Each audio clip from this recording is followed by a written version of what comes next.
बिस्मिल्लाहिर्रहमानिर्रहीम। My name is Furqan Ahmed और आज इंशाल्लाह फिफ्थ चैप्टर का आलमोस्ट सेकंड लास्ट वीडियो है एक्सरसाइज से पहले।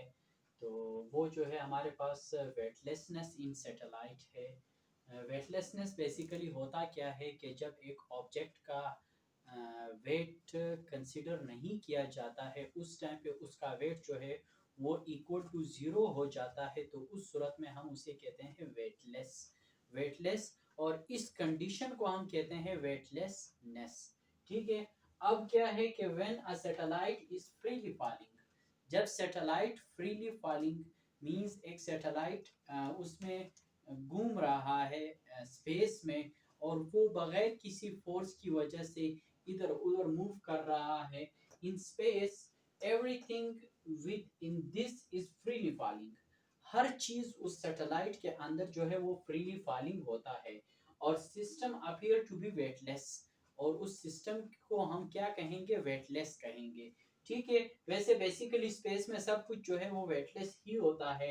अब फ्रॉम द फिगर में से देख लो, फिगर में हमारे पास क्या है, सपोज ये हमारे पास अर्थ है, अर्थ के गिर्द ये एक सैटेलाइट है जो इसके गिर्द रिवॉल्व कर रहा है।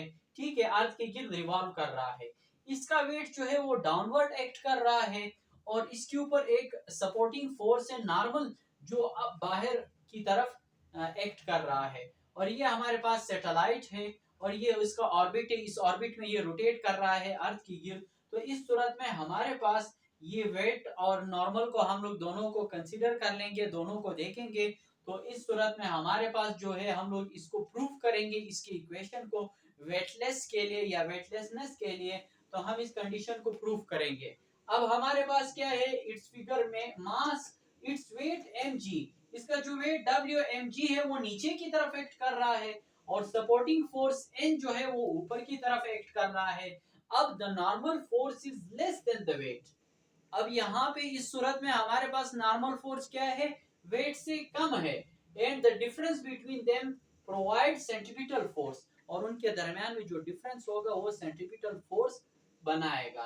ठीक है, या वो सेंट्रीपिटल फोर्स को जो है वो वजूद में लाएगा। ठीक है। अब सेकंड लॉ से हम लोग देख लें, F is equal to M A हमारे पास सेकंड लॉ है, मगर हम कहते हैं कि एम ए जो है हमारे पास mg माइनस एन है, less than N is less than weight. जब mg माइनस एन है तो f को अगर हम fc कंसीडर कर ले, मींस एक फोर्स हम लोग नॉर्मल फोर्स ले लेते हैं, दूसरा फोर्स जो है हम सेंट्रीपिटल फोर्स ले रहे हैं। सेंट्रीपिटल फोर्स हमारे पास mv स्क्वायर अपॉन r है। ठीक है। अब इन दोनों को कंपेयर कर लेते हैं, ये भी फोर्स है ये भी फोर्स है, दोनों को कंपेयर कर लेंगे। mv square upon r is equal to mg minus n। ठीक है, ये हमारे पास इक्वेशन नंबर 1 हो गया है। यहां तक तो क्लियर होगी बात। अब क्या है, as the centripetal force on the satellite is providing by the gravitational force, जैसे सेंट्रीपिटल फोर्स जो है सैटेलाइट के ऊपर जो है वो ग्रेविटेशनल फोर्स की वजह से बन जाता है, तो इस वजह से कि उनके दरमियान में जो gravitational force of attraction between earth and satellite, जो अर्थ और सैटेलाइट के दरमियान में ग्रेविटेशनल फोर्स है उसकी वजह से ही बेसिकली वो सेंट्रीपिटल फोर्स बन जाता है। तो अब हम क्या करते हैं कि gravitational force is equal to centripetal force, इन दोनों को हम आपस में इक्वल कर लेंगे। तो एफ सी हमारे पास किस चीज की इक्वल था, M V square upon R, और एफ जी जो है हमारे पास ड्यू टू ग्रेविटी है, तो ड्यू टू जो ग्रेविटी फोर्स होगा वो इक्वल टू वेट हो जाएगा।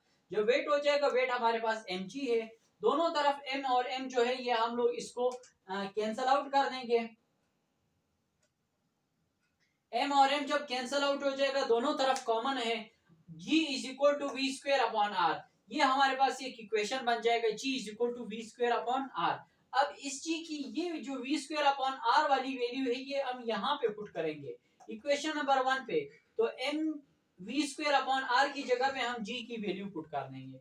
जब g की वैल्यू पुट कर देंगे तो ये बन जाएगा mg। अब इसमें इक्वेशन नंबर 1 में हम g की वैल्यू पुट कर देंगे तो क्या बनेगा, mg is equal to mg minus n, is equal to mg minus n।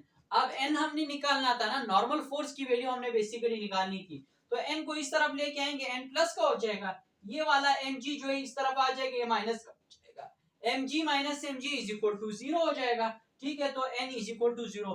जब n इज इक्वल टू 0 है, मींस ये वाला जो फोर्स, नॉर्मल वाला जो फोर्स है, ये बेसिकली इक्वल टू 0 है, तो इस सूरत में हम ये कहते हैं कि इसका जो वेट है वो भी इक्वल टू 0 होगा, क्योंकि हमने पहले कहा था कि ये दोनों जो है आपस में इक्वल होता है, जितना वेट अट्रैक्शन होता है उतना ही रिपल्जन होता है।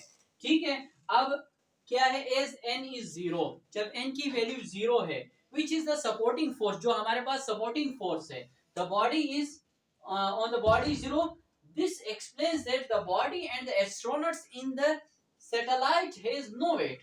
ये हमें क्या बताता है, जो नॉर्मल वेट है, इसके अंदर जो एस्ट्रोनॉट बैठा हुआ है या फिर ये जो सैटेलाइट है, बेसिकली उस पूरे के पूरे सिस्टम का जो वेट है वो कुछ भी नहीं है। जब कुछ भी नहीं है तो हमारे पास वो क्या हो जाएगा, कुछ वेटलेस हो जाएगा, और इस स्टेट ऑफ जो वेट है उसे हम कहेंगे अपेरेंट वेटलेसनेस। बेसिकली वहां पे उसका वेट होता है, मगर हमें जाहिरन ऐसे नजर आता है कि जैसे उसका कोई वेट नहीं है। तो ये हमारे पास वेटलेसनेस इन सैटेलाइट्स में हमारे पास किस तरीके से होता है, हमने यहाँ पे प्रूफ कर लिया है और हमने देख लिया है कि कैसे उस बॉडी के अंदर वेटलेसनेस वाला कंडीशन उस सैटेलाइट के अंदर स्पेस में आ जाता है।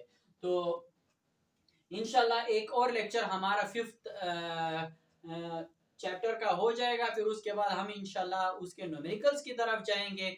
तो होपफुली आपको आज वाला टॉपिक क्लियर हो गया होगा। किसी को फिर भी कोई परेशानी वगैरह हो तो क्वेश्चन कर सकता है नीचे, इंशाल्लाह आपको वक्त पे ही इसका जवाब दे दिया जाएगा।